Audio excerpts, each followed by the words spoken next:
হন যে কামটি করন লাগে কেমন লাগে? এখন যে সারাদিনে মানে করে আয়া বাইরের কাজ কইরা এসে হচ্ছে ঘরে করতে লাগে কেমন লাগে? এটা তোমরা সবসময় মনে হইতো যে ঠিকই আছে নিজের কাম আইতা আমরা কাম লয়ে আসলে কোনো কমপ্লেন নেই।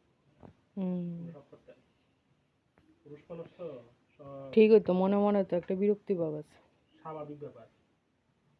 তুমি যে সারাদিন যে কাম যে করতা আগে আমার বিরক্ত লাগতো না? লাগতো তো। বিরক্ত লাগাটা তো স্বাভাবিক ব্যাপার। এই ডাটাটি দেখে মনে হইতেছে ভালো হইব। এই কতলাটাও দেখছো নিয়ে শাক আছে না, সবটি তো লাগতো না। 20 টাকা। শাক আছে না, সব তো রাখা লাগতো না। ওই মানে কদ্দুরা কুচি কুচি দেখে রাখলে হইব। কচি দিকে তো এটা আগার পাতা দিতে লাগতো। বুঝছি সব রান্না লাগতো না। কালকে কদ্দুরা করলাম মনে। শরীরটা আছে না, শরীরটা দিতে আছে না বুঝছো সন্ধ্যার থেকে। এটা যেই কারণে বড়দাও যাওয়ার কথা বুঝলো বাড়িতে গেছি না।